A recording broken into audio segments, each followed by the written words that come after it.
Banyak banget yang nanya sama aku kenapa Innova Venturer ini kok di stop produksi oleh Toyota. Padahal banyak banget fansnya, kenapa kok tiba-tiba hilang dari dealer dan juga hilang dari pasaran.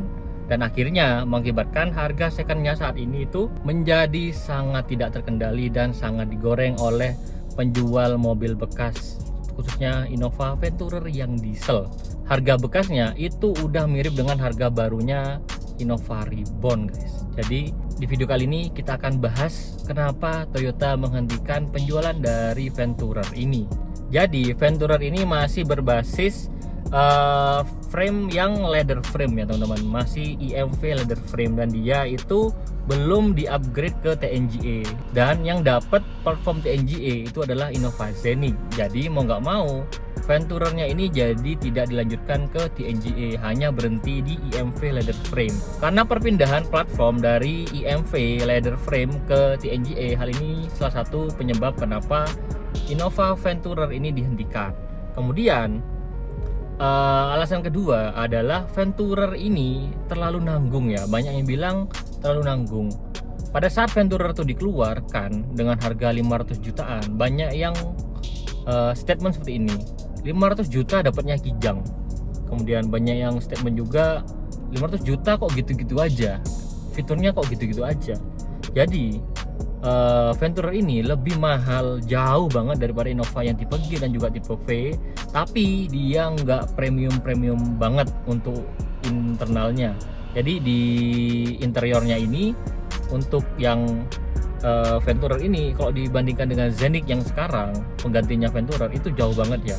Perbedaannya itu udah jauh banget. Tapi kalau dibandingin dengan Innova yang G memang sangat upgrade. Cuman kalau dibandingkan dengan mobil-mobil zaman sekarang memang Venturer ini cukup jauh ya perbedaannya.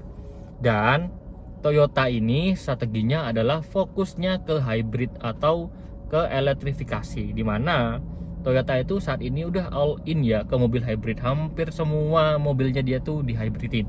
Dan salah satunya yang bikin Venturer dihapus adalah karena Venturer ini masih diesel, yang pertama. Yang kedua, tidak hybrid. Yang ketiga, tidak sejalan dengan roadmap dan juga target Toyota terhadap efisiensi dan juga standar emisi. Alasan keempat adalah penjualan Innova Venturer tidak sangat dominan, karena Innova yang laris itu kebanyakan tipe G dan tipe V. Untuk yang tipe Venturer ini nggak terlalu laris. Memang cukup laris saat ini dan dicari banyak orang, tapi pada waktu dia masih mass production itu kalah jauh ya penjualannya dengan yang tipe G dan juga tipe V. Dan Venturernya sendiri itu nggak terlalu dominan. Dari sisi pabrikan, kalau ada produk mereka yang nggak terlalu dominan, akhirnya apa? Volume penjualannya jadi kecil dan akhirnya dia banyak stok. Hal ini membuat membuat tidak efisien dengan volume yang kecil ini. Akhirnya dihentikan. Salah satu alasannya hal tersebut dihentikan. Kelas Innova yang mewah itu udah diambil sama Zenith, dimana Zenith ini memang lebih futuristik ya secara desain, kemudian interior itu jauh lebih futuristik. Kemudian udah ada sunroofnya juga, panoramic sunroofnya udah ada. Kemudian captain seatnya itu udah lebih modern lagi. Kemudian image-nya udah lebih premium. Karena apa ya, diesel itu agak jauh ya dari image premium. Karena image premium ini lebih ke mobil yang senyap, nggak ada suaranya, minim vibrasi. Dan diesel itu vibrasi dan juga kesenyapannya memang sangat susah untuk menyaingi mobil hybrid, apalagi hybridnya yang bensin. Hal itulah membuat Toyota ini menggantikan Venturer dengan Zenith. Jadi Zenith-nya yang ditonjolkan di situ.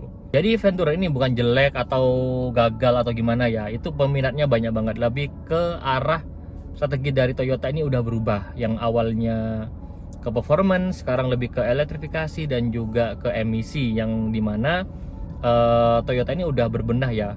Dulu yang pelit fitur, sekarang udah mulai nggak pelit fitur lagi di mobil-mobil dia yang terbaru seperti Race, Veloz, kemudian Zenith, kemudian Yaris Cross itu udah modern banget.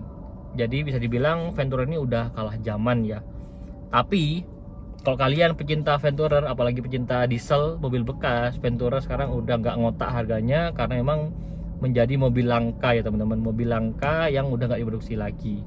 Menurut kalian gimana? Lebih oke Venturer atau Zenith Hybrid? tulis komentar di bawah. Itu aja untuk video ini, sampai jumpa di video selanjutnya. Bye.